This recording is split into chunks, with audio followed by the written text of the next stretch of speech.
democracy has no morality. Democracy has no ethics.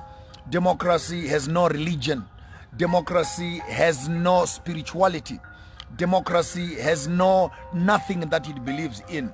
Democracy has no family. Democracy has no children. Democracy has no wives. Democracy has no economy.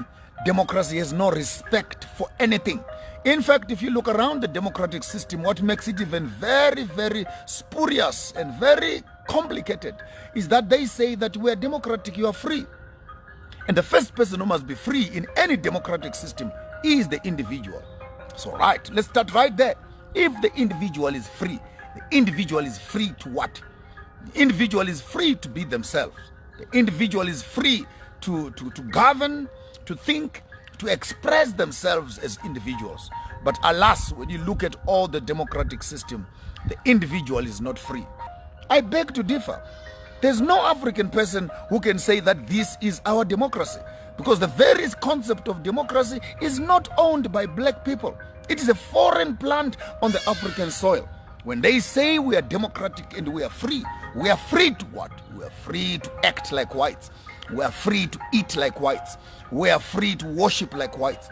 We are free to dance like whites. We are free to buy like whites. We are free to work like whites. We are free to be educated like whites. We are free to suffer while white people are supervising the suffering. And that is democracy. You are free to vote, but you don't vote for your own freedom.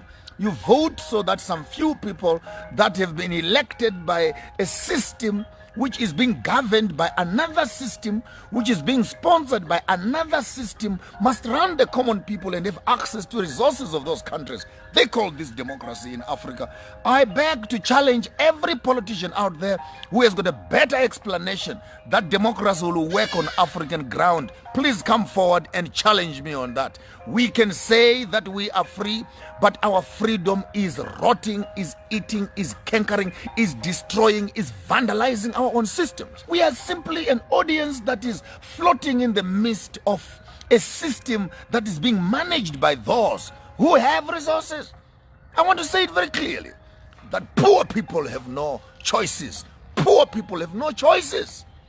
Choices are for the rich people. So show me a democratic system that allows common people to be rich.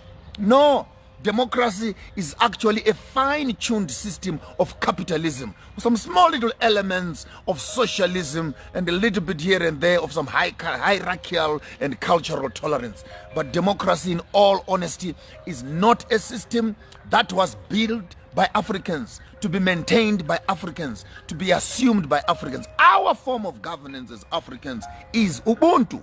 Ubuntu is our governance. I am because you are. It does not make sense that Africa can have so many resources, yet Africa still languishes in poverty. We have banks that we don't own. We have education systems that we don't own. We have curriculums that we never wrote. We have political parties that don't service our own interest as people. We have passports. They don't give us access to other countries. They have access to our countries. We don't have access into their own countries. And that's supposed to be democracy. They have embassies in our own countries, and yet they put the same countries in sanctions. What sort of a system are we talking about if we are to be addressing the issues of African democracy? African democracy is a crippled child who is sitting on a wheelchair, a paraplegic wheelchair.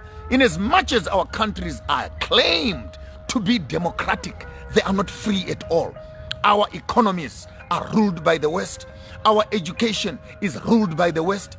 Our medicine is given by the West. Our diseases are managed by the West. Our populations are managed by the West. Our technologies are imposed on us by the West. So which part of us can you say is democracy?